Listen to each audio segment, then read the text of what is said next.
For so many years, America's economy has been the envy of the world. The US has enjoyed better GDP, better productivity, better wages than almost every other country in the developed world. But all of a sudden, America's economy is now looking to be a little bit shaky, and we're being told that the US is now on the verge of a recession. But why? Consumer confidence has now apparently plummeted, the trade deficit appears to be widening, and inflation is in very dangerous territory. Now, you don't need to be a qualified economist to know this is not the recipe for a successful economy. So what is going on? Well, in this video, we'll take a look at what's going on with the US economy, why it appears to be quite shaky right now, what the effects could be going forward into 2025 and beyond, why predictions of a recession are being made, and what can we expect to happen in the coming years. So we'll take a look at all of this, but before we do, it takes just 2 seconds. If you're new around here and you enjoy these kind of updates, please do consider hitting the like and subscribe button down below.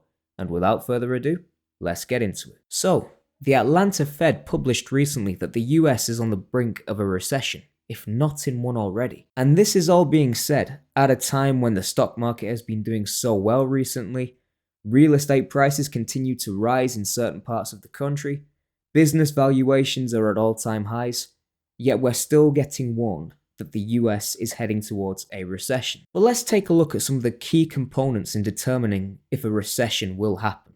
The first of which being GDP. Now, GDP, or Gross Domestic Product, is usually described as the sum of 4 components: consumer spending, private sector investments, government spending, and net exports.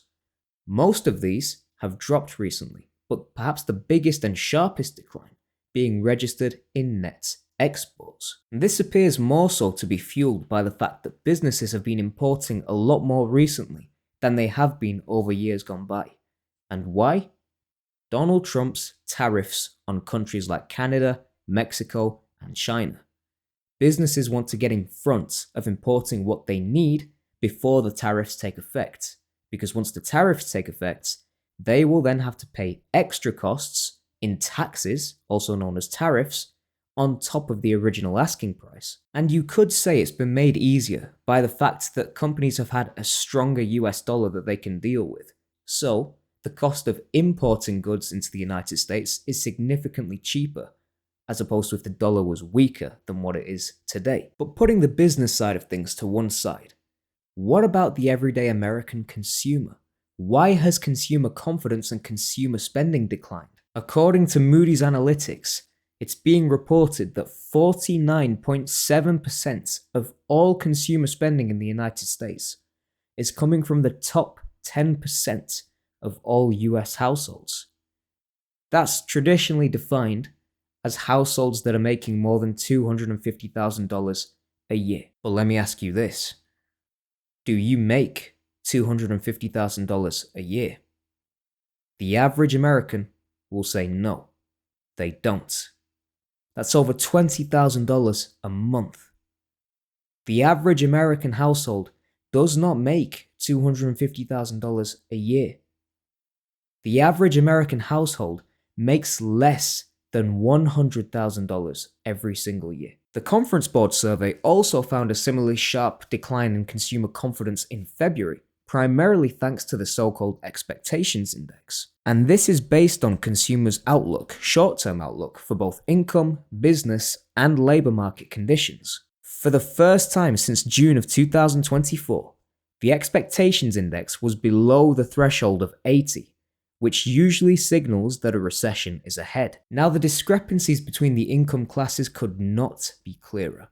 You've got the top 10% of Americans who are making more than $250,000 a year.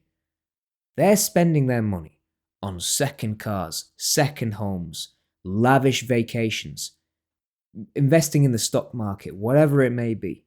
Whereas those who are below the top 10%, they're spending their money on utilities, food, their mortgage, their car, basically trying to survive and get by. The discrepancy could not be clearer. Now, the final thing I want to mention before we look at what the impact of a recession would be on the US economy is the national debts. And this is something that's always been a little bit risky for Trump, because he has consistently gone on the record to say he wants tax cuts without spending cuts. And if his hope was that Doge would be able to find enough money in savings to really make it work, sadly, that's not been the case. Doge have admitted they've saved $65 billion so far, which in and of itself is a large figure. But in comparison to a national debt into tens of trillions of dollars and a government budget of $7 trillion, this is a pittance in comparison to those two figures there. All in all, while it's probably still too early into Trump's new administration to say anything definitive, there is no doubt the US economy is looking increasingly shaky right now, and who knows where this is going to go. Is this going to lead to a recession? So, let's look into that. What happens if the United States goes into recession? Well, a recession in the United States will inevitably lead to businesses slowing down hiring.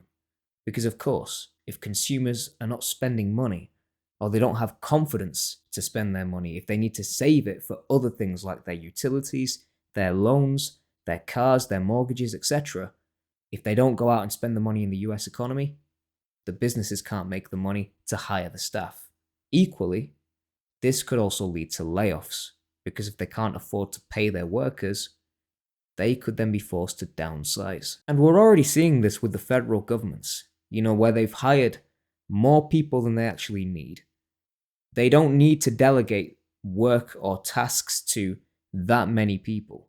So they're now downsizing in an effort to try and save money. Of course, that's what Doge was created and founded for.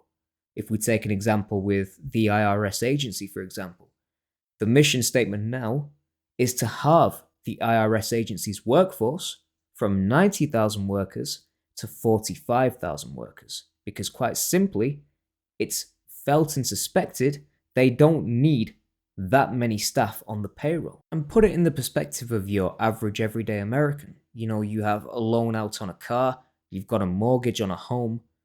So realistically, the job that you're going to is paying for those two things. You've become accustomed to that lifestyle. You've become accustomed to having those two things in your possession.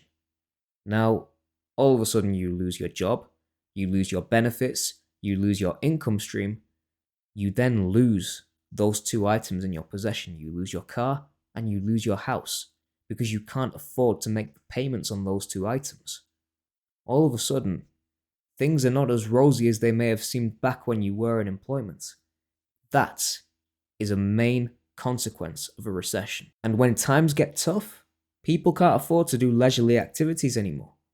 You think people who've just been laid off will go spend their money at the movie theatre, at restaurants, at bars, at clubs? No. They need to save their money. So that'll all be a thing of the past. No one will go out and do leisurely activities anymore. Similar to COVID. Granted, of course, it was a different scenario and situation altogether. But the consequences and the parallels are still there for everyone to see. No one was going out and doing anything. The economy was brought to a standstill. Now, while there's been no official announcement that the US has headed into a recession, one thing I can say is that the US economy is definitely on very shaky ground right now. This is very murky territory, and who knows what will happen. Granted, it's only been 3 months since Donald Trump has been back in power with his new administration, so we'll see what happens over the course of 2025 and the coming years. But at the moment, this is definitely uncharted territory. It's very shaky ground, but let's see what happens, and I'll make sure I keep bringing you all the updates as I get them. Thank you all for watching. Be sure to like and subscribe if you found this video useful. Drop a comment down below. Let me know your thoughts on the whole situation. I'd love to hear from you. I'll be returning soon in the coming weeks, but until then, see you all later and take care.